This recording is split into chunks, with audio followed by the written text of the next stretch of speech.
Hello, everybody. Tell them what I've gotten myself into. She's gone flower crazy. Not the kind you cook with.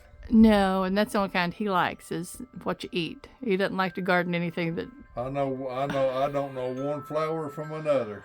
Yes, you do. Your mother knew everything about flowers, and She you did, and I ignored her most of the time. That was too much work. Oh, well. Well, we've got a busy. He still gets pulled in on some of it. He's helping with building the bird lot, and he's helping with plowing gardens up and getting them. So let me tell you what's going on. I think I'd mentioned some of this in an earlier video, but these are things that are coming to my house now. I've got like 35, and then I have an irrigation system and boxes of seed. Hot dog.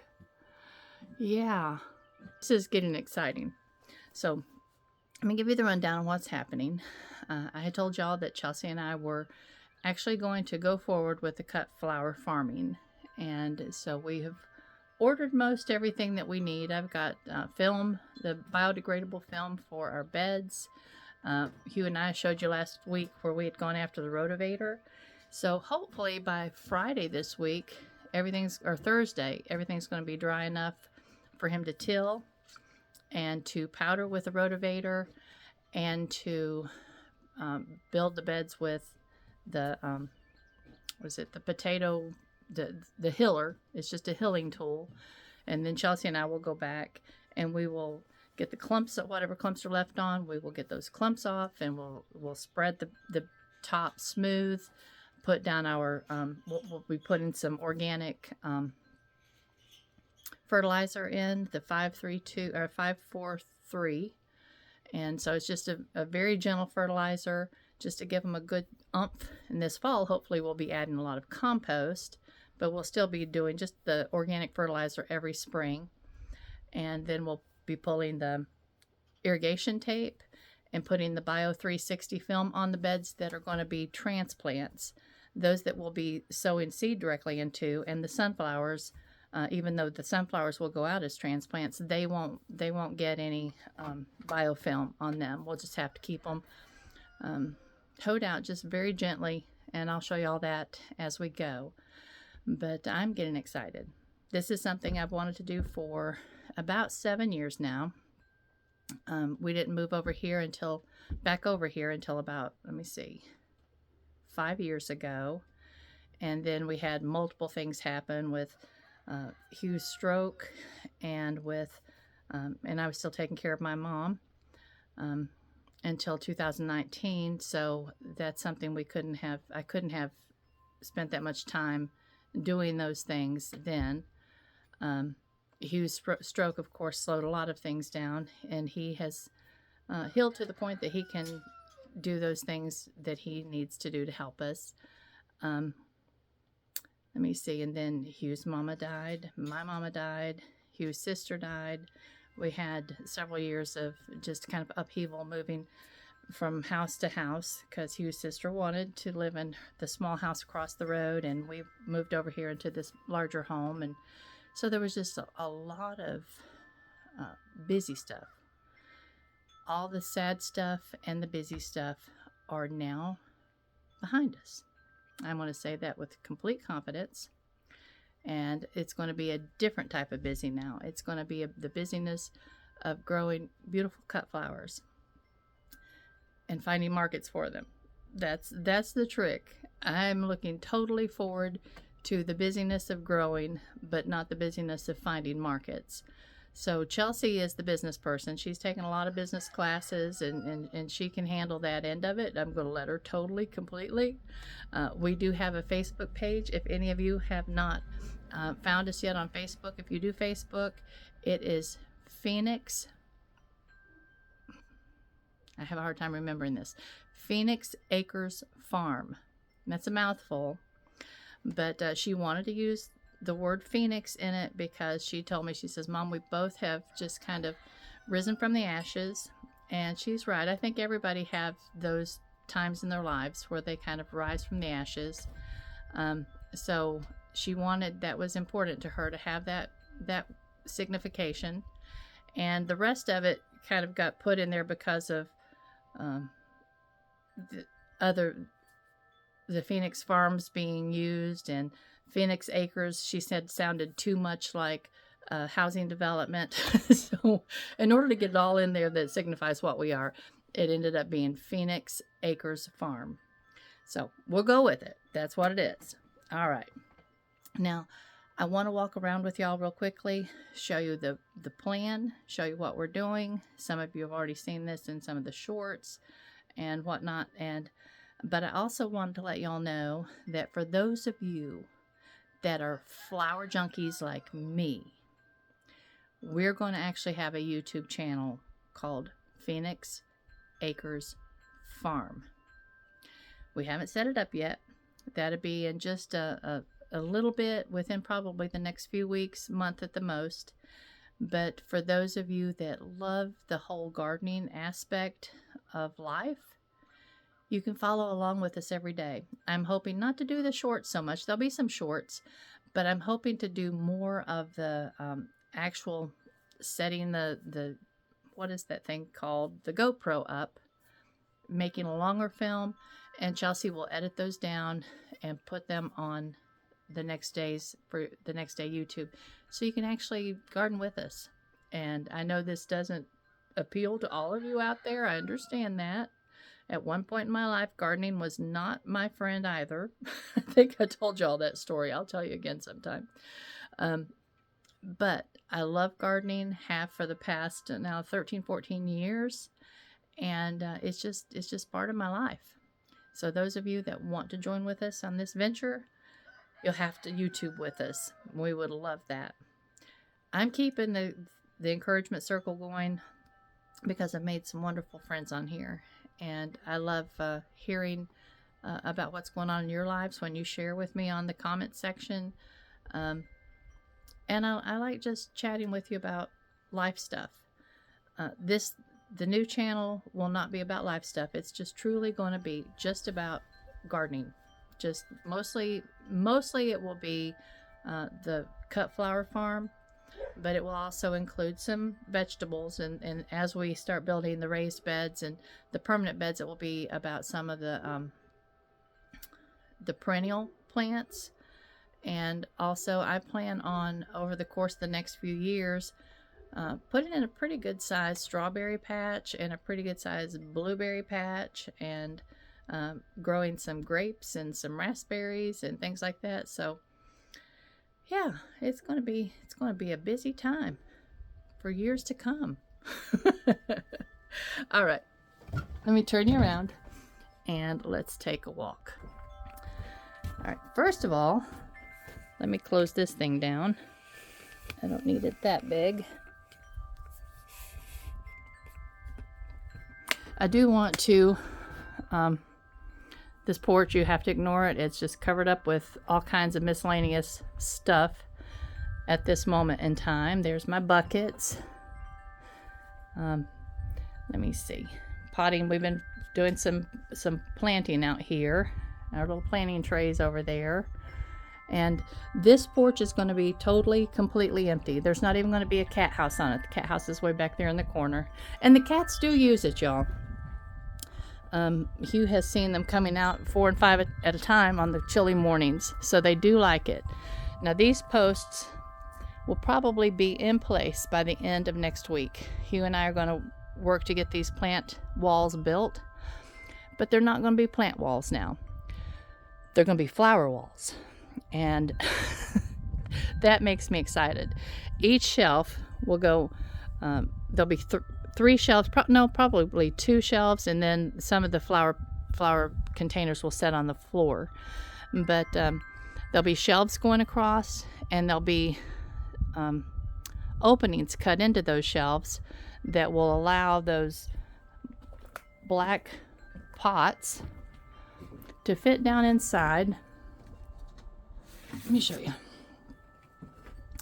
They'll fit down inside the shelf just about halfway up, and the flowers then will be on them. Some of the, there comes Huey. He's wondering why I'm still on this thing. Where you going, honey? Oh, Goose Egg. We've given a friend that has a little hatching machine. We've given her a dozen goose eggs, because Cougar's got her goose eggs last summer, I guess, and so she's been wanting some goose eggs. So anyway, there'll still be an opening right there, but there will be 2 areas where there'll be just 3 shelves probably, with the flower containers going down in them. And so if you can just imagine this, when you're walking up, there'll be 3 shelves filled with cut flowers on both sides. That will be a blast of color, won't it? I can't wait. And then where the opening is now, where we used to have stairs coming down, Hugh and I are going to go ahead and build a wheelchair ramp. We want this to be accessible to everyone. So we'll build a long wheelchair ramp coming down as far as it needs to give the right grade. There's Chuck. He's up here causing trouble. But so yeah, it looks like we're going to be starting on this porch this week, and everything on it will be gone. Even the smoker and the grill, they'll be going to the back porch. And so there'll be nothing up here but just a table. We'll have a table and some chairs so that people can sit and work on their bouquets when they come. I'm thinking of calling it, I don't know, Flower Friends. Y'all have to help me think of it.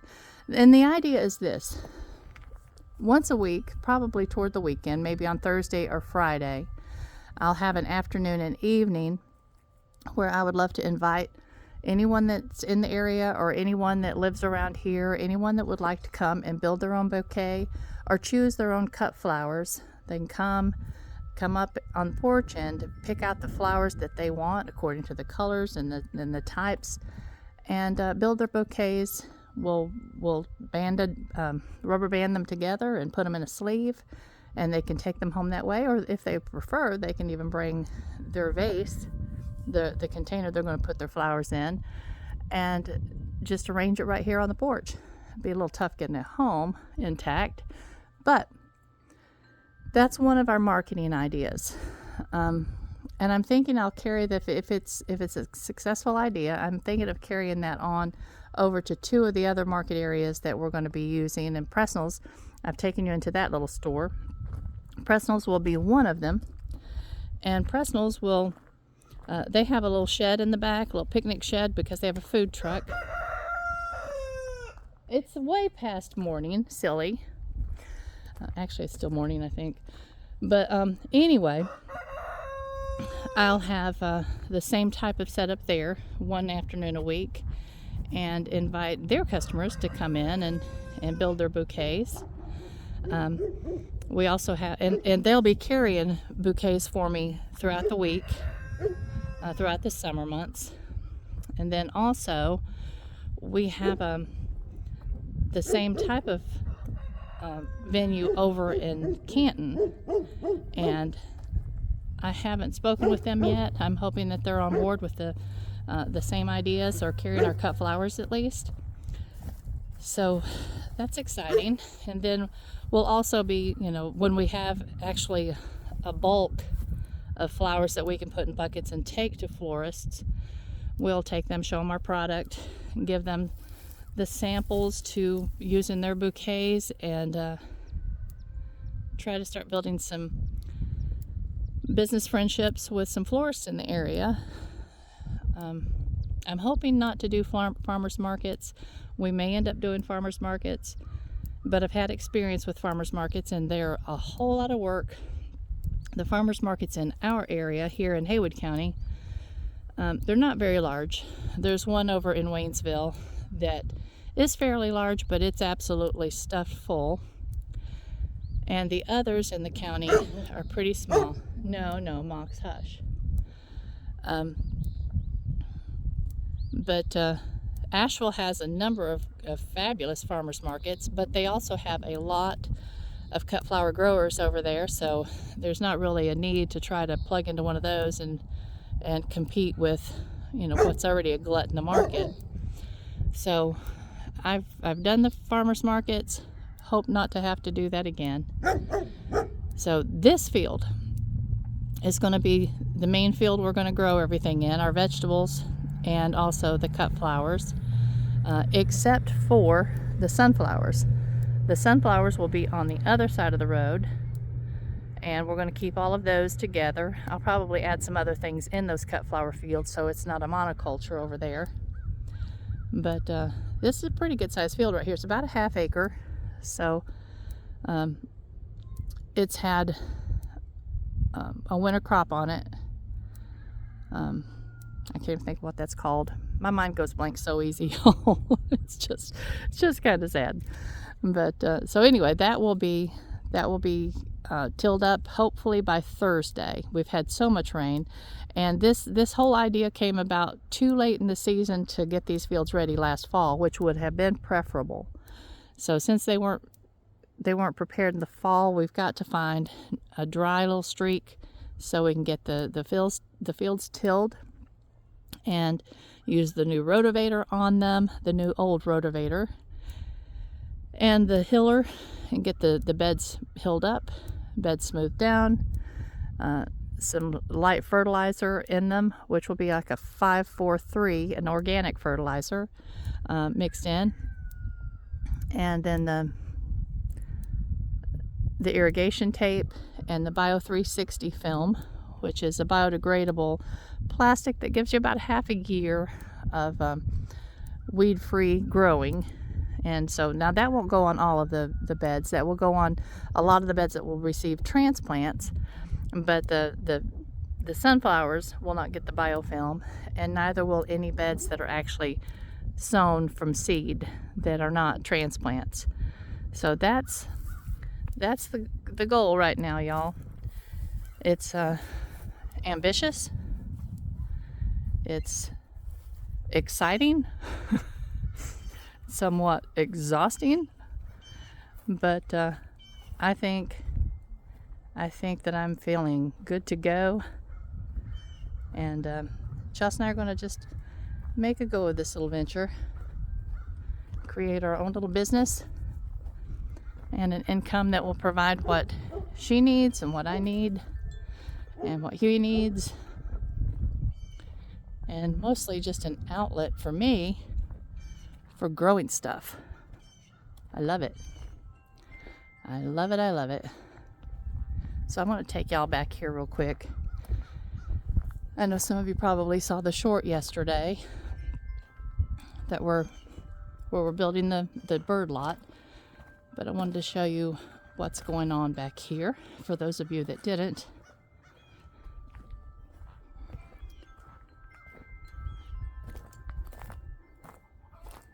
I hope your day is beautiful. It is a gorgeous day here. We are already up about 55 degrees or so. It was chilly this morning, so we did not get an early start. But we'll be working out here for the rest of the morning and the afternoon. And Hugh, well, we'll work as long as we have wood. Hugh had to order some teeth for a sawmill because he had a couple break, and you can't cut when you don't have sawmill teeth. All right, you can see our little wooden posts against the little metal. See, we pound these metal stakes in. This is a bizarre way to build fence, y'all. It's just what came to mind when I needed to build this dog lot fence, and it seems to be working just fine. And since our wood is not treated wood, it will help what we have to function a little bit better for a little bit longer, because we won't have to worry about the bottoms rotting off quite so badly as they would if they were actually down in the ground. So they are attached to these wooden stakes that are these metal stakes that we've pounded in the ground with plumber strapping. And then the verticals are put in, a couple verticals are put in, or excuse me, a couple horizontals are put in, and then all of the vertical boards are screwed on. And it seems to be giving us some really nice solid wood fencing. You can see the geese down there. Let me increase this real quick. They're enjoying their days outside of the fence. They don't realize that their days are numbered, and pretty soon, there's some ducks too, they can fly though. Pretty soon they're not going to be able to get out any longer. So I have to go after probably about 6 or 8 more metal stakes to finish filling this gap right here to the corner of the dog lot. And over there, just to the right side of the saw, that's probably where the bigger chicken house will be going. And that has to go in before I finish building this little section of fence. But you can see I gave Hugh a huge area for moving equipment, for pulling trailers. If at any point he has logging trucks coming in here, there's not going to be an issue. So I ended up making the bird lot a lot smaller than was my intention, my original intention. But I think it's going to be plenty big enough. Partly because I'm going to supply plenty of areas where there'll constantly be something growing for them to graze on. Because geese eat a lot of greenery. I mean, they will absolutely wipe out the greenery. And I'm going to have the little 2x4 beds all the way along the inside of this fencing. And it will have a hinged lid, and the lid will have the hardware cloth so that I can keep grains growing inside of those little 2x4. They'll be about 4 by 8 feet, 4 foot by 8 foot feet. I can't even make sense today, y'all. But anyway, there will be grains all the time growing up through the little hardware cloth. And the purpose for that is so that they can't get down in it. The chickens will scratch it up and kill the roots. That way they can't. They'll just be able to eat on the grains that are growing through the hardware cloth. And so I can keep them provided with plenty of greenery, even in the winter when there's not a lot of greenery growing anywhere else. So I think I can keep them provided. And also I'm planning on putting lots of squash and zucchini and cucumbers and all kinds of vegetables in here. I'll have to get them up good size in a pot, and then I'll either just set the big pot in here or the big pots in here, or just dig a hole and put them in here. But that'll give them something to nosh on. It will also provide, I'll especially the cucumbers, I'll probably grow up the sides of some of these duck and guinea houses and goose houses to help just shade them a little bit. I'm hoping to grow some vines up across the tops of these just to give them some cooler living conditions within the next year or so. But if I have to, I'll just put up some wooden stakes and put some tarps over top, I guess about a foot above, so that they'll have just a little bit of shade, a little bit of cooling area on top of that tin. That tin gets hot. I don't want them to get so hot down inside of their little houses. But anyway, that's what's going on here. To me, it's exciting. And like I said, those of you that think you want to hang out with us when we're gardening, we'd love to have you. Those of you that just want to continue hanging out with the encouragement circle and just keeping track of what's going on back here with these barnyard critters, they make me happy. Then that's going to continue also. But in the meantime, I gotta go find Chelsea. I think she's inside eating breakfast. We're gonna get started on this fence out here. and go as far as we can today, hopefully with the wood that Hugh has cut for us. And the teeth have been ordered for the sawmill. Hopefully they'll be here within a week and we can get the rest of this closed in. But lots to do. Not enough time for what we have planned, but we'll just go as far as we can. That's just kind of what you have to. You can over plan, but you can't provide yourself the time to meet those obligations. So better just to make a plan and go as far as you can. That's all we can do. All right, y'all. Love you much. Hope your day is beautiful. This one is turning out to be so. I'll talk to you soon. Bye-bye.